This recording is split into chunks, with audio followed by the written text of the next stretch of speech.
Okay, let's get into the life of Sean here. That would be me.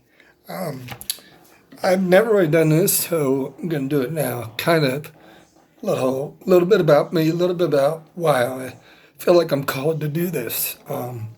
Started way back when I was little kid.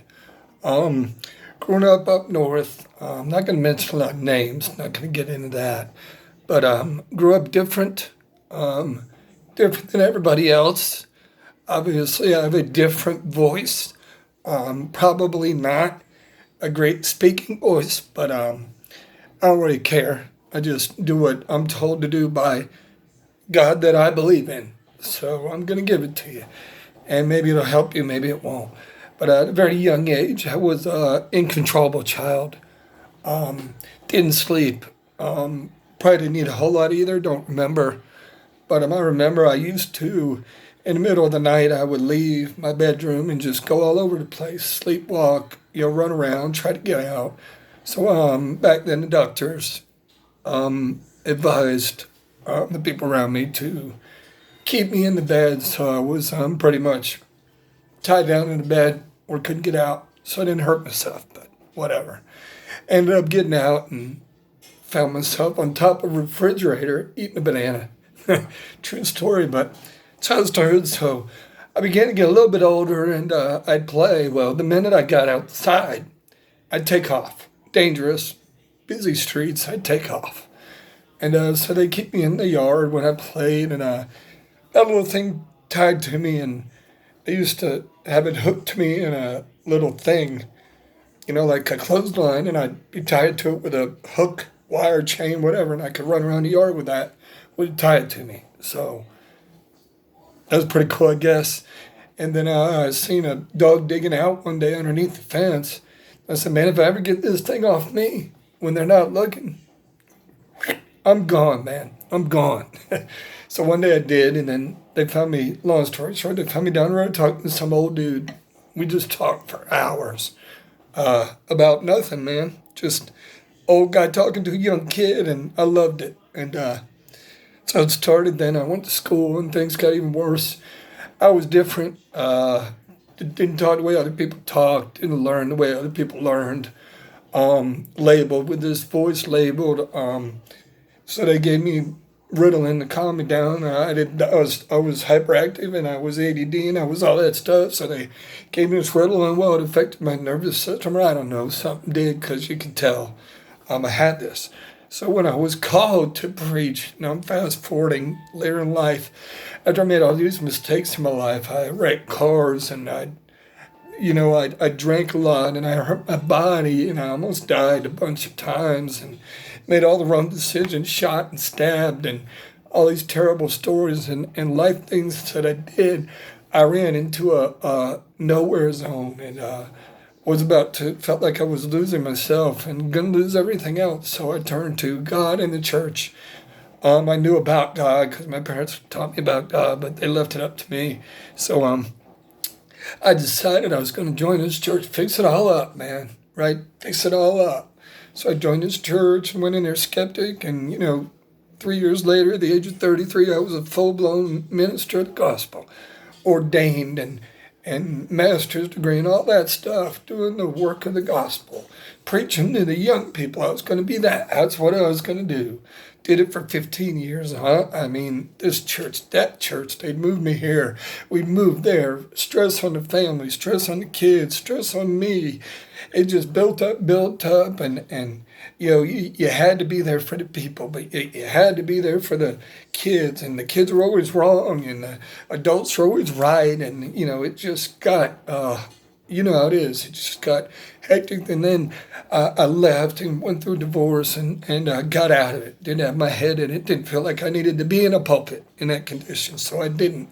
Never really got back. Started a little bit with speaking and doing some things, and little Bible studies, this and the other.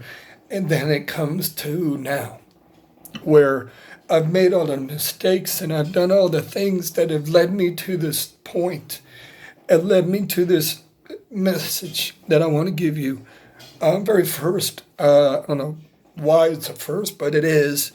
I don't know if this is going to be the first on the YouTube channel, but it'll be on there. But it's called Life is like a discovery and an adventure. And like most adventures, you don't know you're on one until you're right in the middle of it. That's a great quote. Forget the dude's name. Forgive me. But it's one of my quotes. Discover the adventure in your life and go for it. No matter what it takes, no matter how hard it is, go for it. Kind of like Nike, just go for it, man. Just get your whatever swastika thing they got and go for it.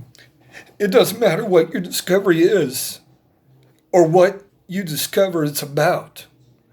The adventure is doing it. The adventure is doing it.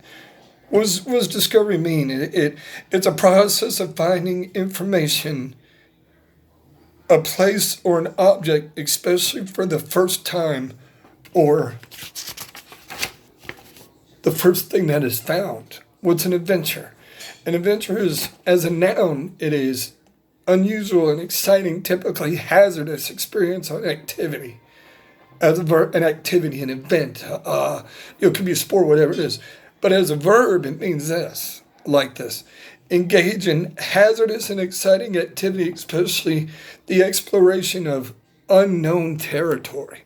Listen, that unknown territory that can be the greatest or the worst time of your life. It can be the greatest or the worst time of your life. It can be a learning experience like I did, the mistakes that I made, the cars I wrecked, and the houses I drove through, and the bad decisions I made with the alcohol and being stabbed and being shot, being in the wrong place at the wrong time, wrong crowd. Or it could be, doing something you felt you were really called to do, and maybe you were, but maybe I made the mistakes. I don't know. I'm not perfect. Whatever happened. I'm in a lot of disagreement with what I was learned when I was preaching the gospel, and a lot of disagreement of what I was learned when I was a pastor in a denomination or in a church of whatever you can say. But now that I've gone through my adventure, my exciting, hazardous activity, because you know what, man, through this process, I went through 2 wives and homes and losses and all the things I lost and left behind to get to this point. So it was exciting, but it was hazardous. So remember that this is a stage where you can go or you can stop. You can keep going or you can stop. Well, I choose to keep going. I don't know what you chose to do. That unknown Terry can be the greatest time of your life, or it can be the worst time of your life. The decision, and both sides are put before you. Make the right choice. Make the right choice. Choose right. Choose good over evil. Choose help over not help. Choose work over being lazy. Choose the right way to go. Listen, you got this, man. If I could do it, I'm going to quote one Bible verse today, and you can like it or don't like it. Just remember, for me, he that is within me is greater than he that is within the world. To stop the adventure, stop the calling, because after the adventure of getting to where you're called to be and getting to what you're called to do, mine is to help people. And I know with helping people, I've got to say it like it is sometimes. And I've got to tell you that, in my experience of almost 25 years in the church that I love and a God that I love, I learned a lot of things and missing books that I wasn't taught, and some spell binding that was going on. I understand why now people don't go to church. I understand why now people are against the church. So I come with you with a message that is not about a church or about a building or a tithe or how much money you have or what you don't have or what you do have. And listen, success is not how much you have in your garage, okay? Success is about what you do in your life with whatever you were given to do it with. That's what success is about. Who do you help along the way? Who do you direct along the way? Who do you put back in line along the way? Well, I was closing, but I have to do this last thing. And then just remember this, because that time of adventure is so good. But remember this. You have to have this. And it's in Hebrews 11, verse 1. It says, now faith is the substance of things hoped for, the evidence of things not seen. So you may not see the final destination or the beginning of the destination when you're going through the adventure, but you might be in the middle of it. Amen. So remember this. Not all good things or what presume to look good. That's a better way to put it. Not all things that presume to look good are good. Let me leave you with that. Not all things that are presented to you as right are right. Not all things that are told to you are told correctly or with total truth, right? So be mindful of what's around you. You know, example, say what you want to say about the dude running for president, Biden. But you can't ignore what you've seen in the videos.